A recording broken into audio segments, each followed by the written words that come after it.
அகிலத்தின் அன்பான சொந்தங்களுக்கு இனிய வணக்கம். மீனவர் காணொளியினூடாக சந்தித்திருக்கின்றோம். இன்றைய நாள் ஒரு மிக முக்கியமான நாள்.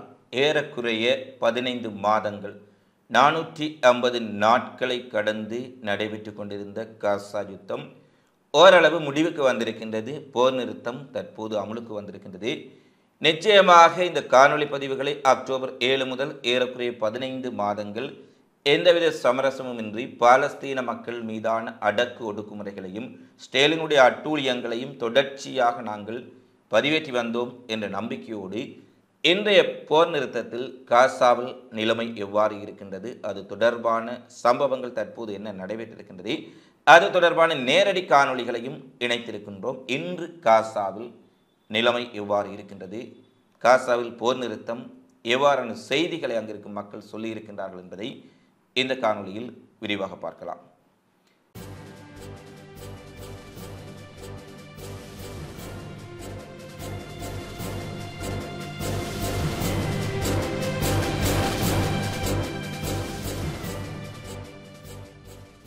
காசாவில் இன்று போர் நிறுத்தம் அமலுக்கு வந்திருக்கின்றது. காசா போரை நிறுத்துவது தொடர்பாக பல கட்ட பேச்சுவார்த்தைகள் கத்தார், எகிப்து, அமெரிக்காவினுடைய மத்தியஸ்தத்தில் தொடர்ச்சியாக நடைபெற்று வந்தாலும் 10 முறைகளுக்கு மேல் கத்தார் தலைநகர் டோகாவில், எகிப்தினுடைய தலைநகர் கைரோவில் நடைபெற்று வந்தாலும் கூட அனைத்து பேச்சுவார்த்தைகளும் தோல்வியில் முடிவடைந்த சூழ்நிலையில் தற்போது ஒரு பேச்சுவார்த்தை வெற்றிகரமாக முடிவடைந்து அது அமுலுக்கு வந்திருக்கின்றது.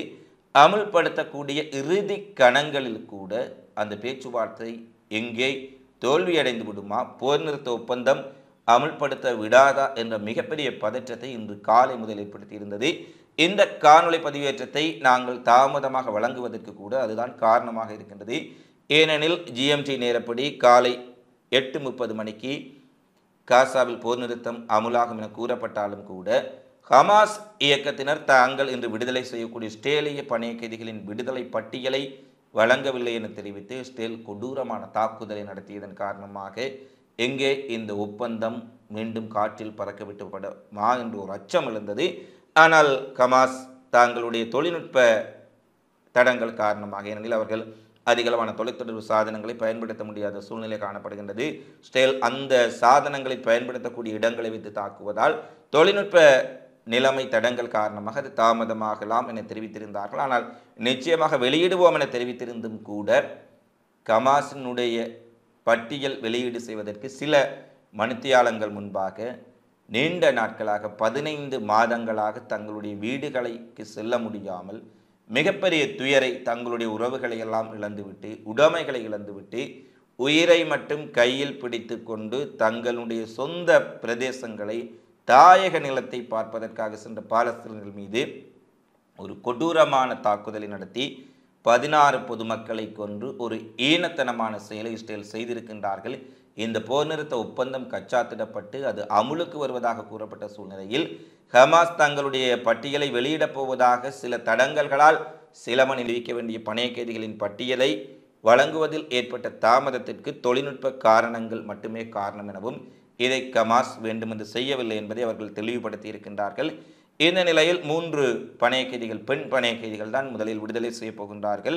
24 வயதுடைய எமிலி டமாரி மற்றும் ரோமி கொனோன் 28 வயதுடையவர், ஷான்பர் ஹை என்ற 31 வயதுடைய பெண்மணி என 3 பெண் பணைய கைதிகள் இன்று விடுதலை செய்வார்கள் என்ற செய்தி ஹமாஸினால் உத்தியோகமாக அறிவிக்கப்பட்டிருக்கின்றது. இஸ்ரேலும் அதை பெற்றுக்கொண்டிருப்பதாக அறிவித்துள்ள சூழ்நிலையில் தற்போது 3 மணித்தியாலங்கள் தாமதமாக காலை 8:30க்கு ஆரம்பமாக வேண்டிய போர் நிறுத்தம் காலை ஜிஎம்டி நேரப்படி 11:15க்கு ஆரம்பமாக இருக்கின்றது. இன்னும் சில மணி நேரங்களில், அதாவது ஜிஎம்டி நேரப்படி 2 மணி அளவில் 3 பணைய கைதிகளும் முதல் கட்டமாக விடுதலை செய்யப்படுவார்கள் என்ற அறிவிப்புகள் கத்தார் மத்தியஸ்தர், பிரதான மத்தியஸ்தராக கத்தார் செயற்படுவதால் வெளியாக இருக்கின்றது.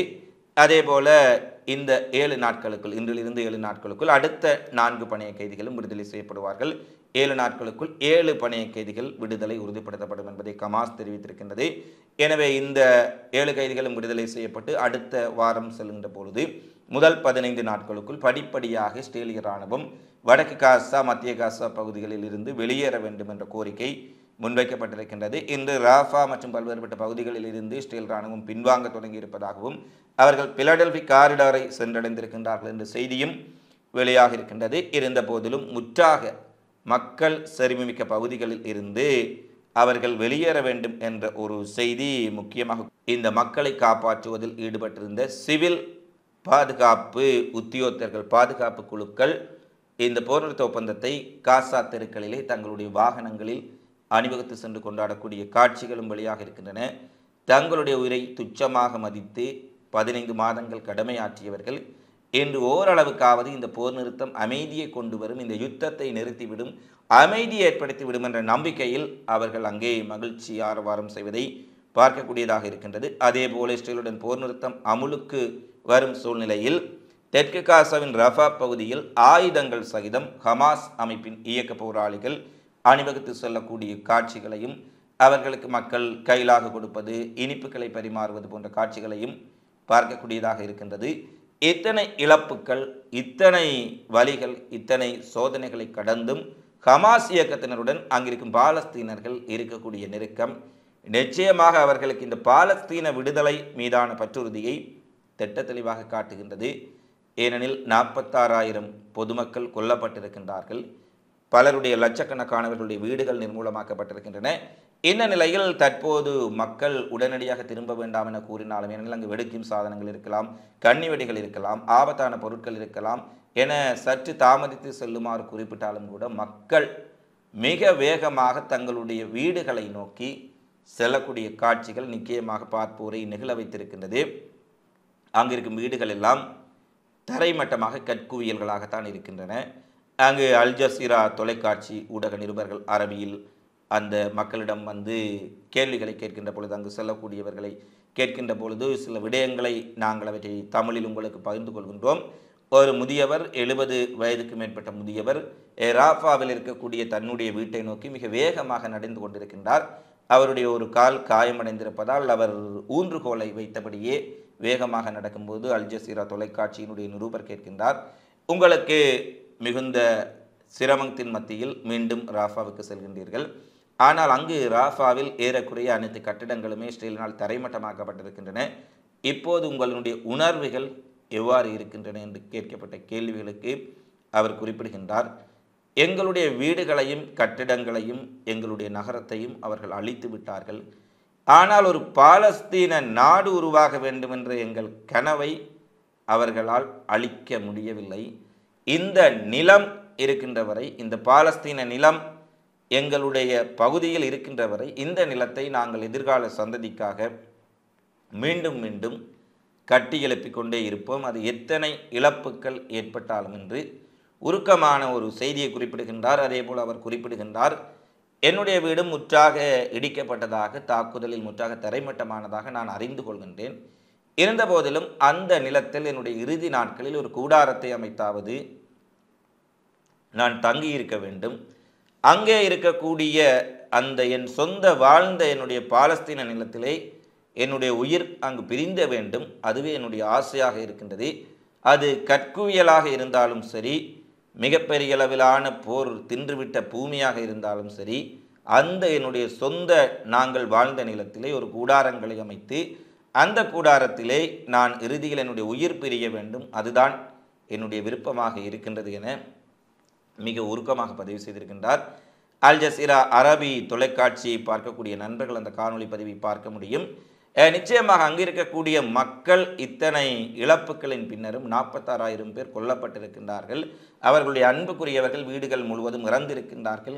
இருந்த போதிலும் கற்குவியலாக அந்த நகரம் காசா முழுவதும் இருந்தாலும் கூட தாங்கள் சொந்தமாக வாழ்ந்த பிரதேசத்தை, தங்களுடைய தாயக பிரதேசத்தை மீண்டும் பார்க்க வேண்டும் என்ற நோக்கத்தில் அந்த மக்கள் படையெடுத்து செல்லக்கூடிய காட்சிகள் ஒருபுறம் மகிழ்ச்சியையும் மறுபுறத்தில் மிகப்பெரிய ஒரு வேதனையும் ஏற்படுத்தி இருக்கின்றது. ஏனெனில் உண்மையில் அவர்கள் வாழ்ந்த நிலம் இன்று அடையாளம் தெரியாத வகையில் சிதைக்கப்பட்டிருக்கின்றது, சுக்குநூறாக்கப்பட்டிருக்கின்றது.